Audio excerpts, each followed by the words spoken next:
Hi hello నమస్తే welcome to Q news. మొత్తం మీద స్కూళ్ళ పరిస్థితులు ఎలా ఉన్నాయి, ప్రైవేట్ స్కూళ్ళ దందా తెలంగాణ రాష్ట్రంలో ఏ విధంగా ముందుకు వెళ్తా ఉన్నారు, శ్రీ చైతన్య నారాయణ స్కూళ్ళ పరిస్థితులు ఎలా ఉన్నాయి, ఏ ప్రభుత్వాలు మారినా శ్రీ చైతన్య నారాయణ స్కూళ్ళ దందా ఎందుకు తగ్గడం లేదు, ఒక పర్మిషన్ తో ఇంకో పర్మిషన్ తీసుకొని ఇంకొకడ స్కూల్స్ ఎలా పెడతా ఉన్నారు, ఈ స్కూళ్ళ ప్రమాణాలు ఎలా ఉండాలి, అసలు స్కూల్ పెట్టడానికి ఏమేమి ఉండాలి, స్కూళ్ళు అపార్ట్మెంట్ల కల్చర్లో స్కూల్ పెడతా ఉంటే విద్యా హక్కు చట్టం ఏం చెప్తా ఉంది, విద్యాశాఖ అధికారులు ఏం చేస్తూ ఉన్నట్టు, ఎంఈఓ ఏం చేస్తూ ఉన్నట్టు, డిఈఓ ఏం చేస్తూ ఉన్నట్టు,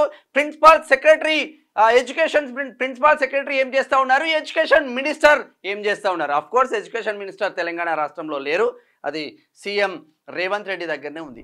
అసలు శ్రీ చైతన్య నారాయణ స్కూళ్ళతో పాటు ప్రైవేట్ స్కూళ్ళ దందా ఏ విధంగా కొనసాగుతూ ఉంది, ఒక స్కూల్ పెట్టడానికి అసలు మొదటిగా ఏముండాలి ఏముండకూడదు, కనీసం మొదటగా ఒక స్కూల్ పెట్టాలంటే ప్రశాంతమైన వాతావరణంలో స్కూల్ ఉండాలి, కళ్ళు కాంపౌండ్లు ఉండకూడదు, వైన్ షాపులు ఉండకూడదు, దేవాలయాల మైకులు, నమాజులు, మాస్కులు, చర్చిలు ఇటువంటి ప్రదేశాలకు దూరంగా ప్రశాంతమైన వాతావరణంలో స్కూల్స్ ఉండాలి.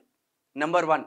నెంబర్ 2, అసలు స్కూళ్ళు ఇప్పుడు శ్రీ చైతన్య తీసుకోండి, నారాయణ తీసుకోండి, స్కూల్స్ అన్ని అపార్ట్మెంట్లలో ఎందుకు ఉండాలి, అపార్ట్మెంట్లో పెడితే వాడికి కనీసం బిల్డింగ్కు కనీసం అసలు ప్లే గ్రౌండ్ అనేదే లేదు.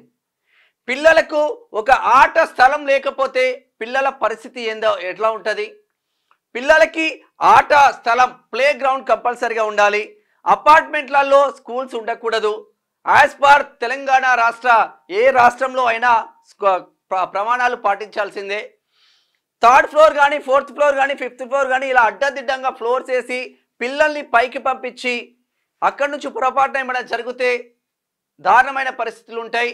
Ground floor, first floor, max 2nd floor వరకే స్కూల్స్ రన్ చేయాలి.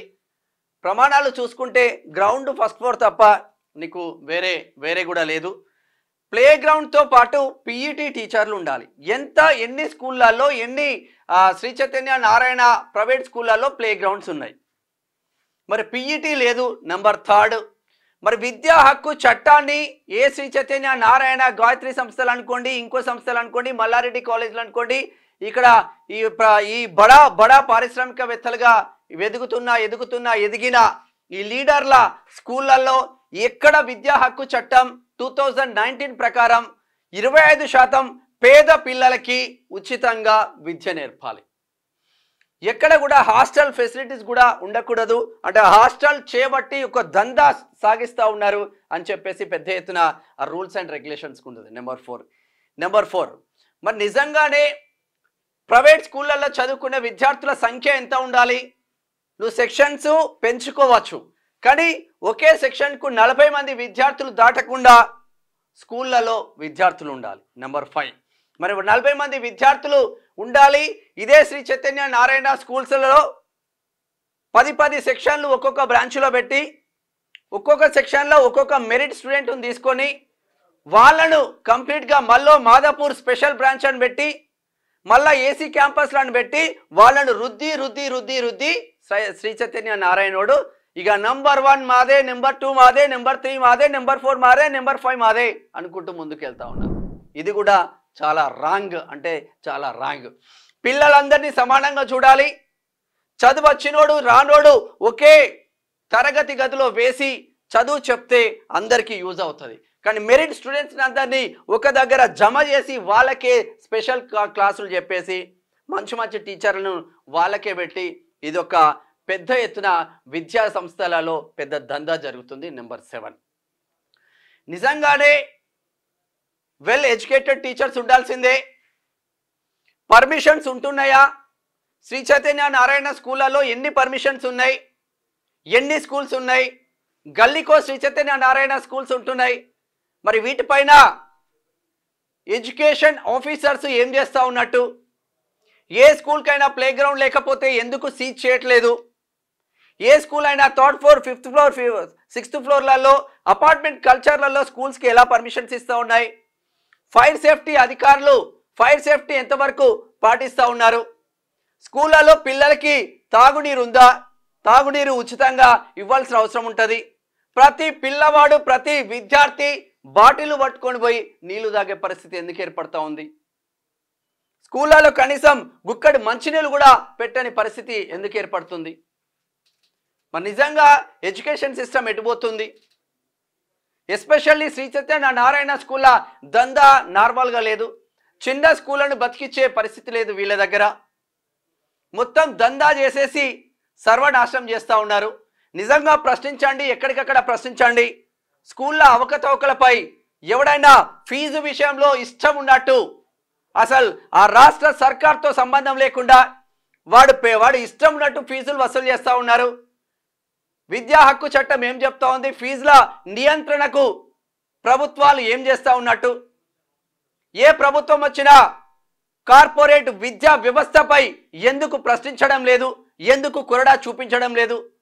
హైడ్రా అటువంటి దేశీ నానా హంగామా సృష్టిస్తున్న కాంగ్రెస్ మరి విద్యా హక్కు చట్టంలో ఉన్న లొసుకులను ఈ కార్పొరేట్ విద్యా సంస్థలు సర్వనాశనం చేస్తూ ఉంటే ఎందుకు శ్రీ చైతన్య నారాయణ ఇతర స్కూళ్ళ పైన పడడం లేదు? లోపాయికారి ఒప్పందంలో భాగంగా ప్రభుత్వ స్కూళ్ళను సర్వనాశనం చేసి ప్రైవేట్ స్కూళ్ళను పెంచి పోషించే విధంగా అన్ని రాష్ట్ర ప్రభుత్వాలు అట్లనే ఉన్నాయి. తెలంగాణ రాష్ట్రంలో ఎస్పెషల్లీ బీఆర్ఎస్ పోయి కాంగ్రెస్ వచ్చినా కూడా ఏం మారలేదు. మరి ఎప్పుడు మారుతుంది? నిజంగానే ప్రతి స్కూల్లో 40 మంది విద్యార్థులే ఉండాలి, అంతకుమించి ఎక్కువగా ఉండకూడదు. సరే, ఓ 5 అటు ఇటు ఉండొచ్చు. మరి నిజంగానే ఇంత దోపిడీ జరుగుతున్నా కూడా ఫీజు విషయంలో చట్టంలో ఏం చెప్తుంది? మ్యాక్సిమము ఒక సంవత్సరంలో 3,000 రూపాయల ఫీజు మాత్రమే పెంచాలని ఉంటుంది. ఈ సంవత్సరం 30,000 అన్నోడు వచ్చే సంవత్సరం 40,000 అంటుండు, 50,000 అంటుండు, 60,000 అంటుండు. డ్రాయింగ్ టీచర్స్ ఉండాలి. నంబర్ 9, డ్రాయింగ్ టీచర్స్ ఏ స్కూళ్ళలోనైనా ఉండరా? పిఈటి టీచర్స్ అసలు ఉంటున్నారా? స్పోర్ట్స్కి సపరేట్గా పీరియడ్ పెట్టి ఆటలు ఆడిపించే పరిస్థితి ఏ శ్రీ చైతన్య నారాయణ స్కూల్లోనే ఇతర స్కూళ్ళలోనే ఉన్నాయా? మరి ఎందుకు లేవు? ఎందుకు ప్రశ్నించడం లేదు? ప్రభుత్వాలు ఎందుకు మిన్నకుంటున్నాయి? దారుణమైన పరిస్థితులు ఎందుకు రావాలి? నిజంగా స్కూళ్ళకు పర్మిషన్స్ ఉంటే వాడు ఇప్పుడు ఉప్పల్లో ఒక స్కూల్ పెడితే ఉప్పల్ పర్మిషన్తోనే పక్కన హబ్సిగూడలో పెడతాడు, పక్కన రామంతపూర్లో పెడతారు. ఏదన్నా అంటే ఇదే పర్మిషన్ చూపిస్తూ ఉంటాడు. ఇటువంటి అంటే ఎంఈఓలు కానీ డిఈఓలు కానీ ఎప్పటికప్పుడు పర్యవేక్షణ చేయాలి. మరి పర్యవేక్షించాల్సిన ఎంఈఓలు డిఈఓలు రాష్ట్రంలో 33 జిల్లాలకు 3-4 డిఈఓలు ఉన్నారంటే మన పరిస్థితి, రాష్ట్ర పరిస్థితి ఏందో మీరు చూడాల్సిన అవసరం ఉంటుంది. సరే, ఉన్న డిఈఓలన్నా ఏమైనా సక్రమంగా చేస్తున్నారా వీళ్ళంటే అది లేదు, అతి గతి లేదు. మరి నిజంగా విద్యా హక్కు చట్టంలో 25% పేద పిల్లలకు ఇప్పుడు మీరు హబ్సిగూడ ఉంది, అక్కడ రామంతపూర్ రామంతపూర్ హైదరాబాద్ పబ్లిక్ స్కూల్ ఉంది, బేగంపేట్ హైదరాబాద్ పబ్లిక్ స్కూల్ ఉంటుంది. అక్కడ పేద ఎస్సీ ఎస్టీ విద్యార్థులకు ఫ్రీగా అందిస్తూ ఉన్నారు విద్య. మరి రిమైనింగ్ ప్రైవేట్ పాఠశాలలు ఎందుకు విద్య అందించలేకపోతా ఉంది? విద్యా హక్కు చట్టం 2009 ప్రకారం 25% ఎందుకు అమలు చేయడం లేదు? మరి ఎవరికి కొమ్ము కాస్తా ఉన్నారు? ఎక్కడ కూడా కంప్లైంట్ చేసినా కూడా పట్టించుకునే దాఖలాలు ఎందుకు లేదు? మరి ప్రభుత్వంలో ఉన్న పెద్ద లీడర్లు అందరూ ప్రైవేట్లో ఉన్న విద్యా సంస్థలకు కొమ్ము కాస్తా ఉంటే పేద విద్యార్థుల పరిస్థితి ఏంది? ప్రభుత్వాలు ఉన్నాయి కార్పొరేట్ వ్యవస్థకు మంగళం పాడడానికా, కార్పొరేట్ వ్యవస్థను పెంచి పోషించడానికా, పేద విద్యార్థుల తరపున కొట్లాడడానికా? మరి నిజంగా ఒక్కొక్కసారి చూస్తే కన్నీళ్ళు వస్తూ ఉన్నాయి. చిన్న ఎల్కేజీ యూకేజీ పిల్లలకు 60, 70, 80 లక్షల రూపాయల ఫీజులు తీసుకుంటా ఉంటే ఫీజు నియంత్రణ చట్టం అనేది ఎక్కడ ఉంది? ఫీజు నియంత్రణ చేసే అధికారంలో ఉన్న ఏ ప్రభుత్వం అయినా ఎందుకు చేయడం లేదు? దారుణమైన పరిస్థితులు మాత్రం ఉన్నాయి. నిజంగా స్కూల్కి పర్మిషన్ ఉందా లేదా చూడండి. స్కూల్ పర్మిషన్తో పాటు ఆట ప్లే గ్రౌండ్ ఉందా లేదా చూడండి. ఫైర్ సేఫ్టీ ఉందా లేదా చూడండి. పబ్లిక్ వాళ్ళకు పిల్లలు వెళ్ళే టాయిలెట్స్ కరెక్ట్గా ఉన్నాయా లేదని చూడండి. పిల్లలు వాటర్ బాటిల్లు పట్టుకొని పోతే తప్ప నీళ్లు తాగని పరిస్థితి ఎందుకు వస్తుంది? వాటర్ ఉన్నాయా లేవా, కనీసం నీళ్ళ వసతి ఉందా లేదా అని చూడండి. ప్రతి స్కూల్లో ప్రతి క్లాస్లో 40కి మించి పిల్లలు ఉండకూడదు. ఇక ప్రీ ప్రైమరీ అయితే 30 మందే ఉండాలి. 40 మంది పిల్లలు 40 మంది పిల్లల కన్నా ఎక్కువ ఉండకూడదు. ప్రతి సబ్జెక్టుకి ఒక టీచర్ ఉండాలి. అన్ని సబ్జెక్టులు ఒకే టీచర్ చెప్తా అంటే నడవదు. ప్రతి సబ్జెక్టుకి ఒక టీచర్ ఉండాలి. PET physical education trainer PET teacher ఉండాలి. డ్రాయింగ్ టీచర్ కంపల్సరిగా ఉండాలి. ప్రతిరోజు స్పోర్ట్స్ పీరియడ్ అనేది ఉండాలి. పిల్లలకు ఆటలు నేర్పించాల్సిన అవసరం ఉంటుంది. దీంతో పాటు ఏదైనా గాయం అయితే ఇమీడియట్గా ఫిజికల్ కిట్లు ఎమర్జెన్సీ కిట్లు కూడా అందుబాటులో ఉంచాలి స్కూల్స్. మరి ఆ పిల్లలు నిజంగా మంచి ఆటలలో మంచి ప్రతిభ కనబరిస్తే ఆ స్కూల్సే ఫ్రీగా బయటికి పంపించే ఏర్పాట్లు చేయాలి. ఫీజు నియంత్రణ చట్టం కేవలం 3,000 రూపాయలు మాత్రమే పెంచుకోవచ్చు ప్రతి ఇయర్ అని చెప్పింది. మరి లక్షలు ఫీజులు ఎందుకు పెంచుతున్నట్టు? మరి దీనిపైన నియంత్రణ ఏది?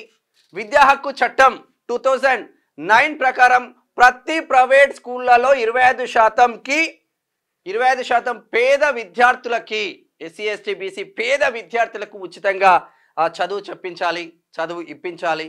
క్వాలిటీ ఎడ్యుకేషన్ కోసం రాష్ట్ర ప్రభుత్వాలు పాటుపడాలి. కానీ ప్రభుత్వ పాఠశాలను పట్టించుకొని రాష్ట్ర ప్రభుత్వం ఇన్ని పర్మిషన్, ఫైర్ సేఫ్టీ లేదు, స్కూళ్ళలో ప్లే గ్రౌండ్ లేదు, నీళ్ళ వసతులు లేదు, పర్మిషన్ లేవు, ఇష్టం ఉన్నట్టు వాడు 10 ఫ్లోర్లు వేసి స్కూల్ నడిపిస్తూ ఉన్నా కూడా మన రాష్ట్ర సర్కార్లకు పట్టదు. ఎక్కడైనా క్వశ్చన్ చేయండి, 100% క్వశ్చన్ చేయండి. రాష్ట్ర ప్రభుత్వాలకు కనువిప్పు కూడా కావాలని మనస్ఫూర్తిగా క్యూన్యూస్ కోరుకుంటా ఉంది. నిజంగా విద్యా హక్కు చట్టం 2009 మాత్రం అమలు పరచాల్సిన అవసరం మాత్రం స్కూళ్ళకు ఉంటుంది. శ్రీ చైతన్య నారాయణ స్కూళ్ళపై స్పెషల్ డిబేట్స్ మీ ముందుకు మళ్ళీ రాబోతున్నాను. వీళ్ళ సంగతి ఏంది, వీళ్ళు చేసే అరాచకాలు ఏంది, మళ్ళీ ఒకసారి మీ ముందుకు వస్తా ఉన్నాను. చూస్తూనే ఉండండి క్యూన్యూస్. నేను మీ మేనం Shyam. Thank you so much.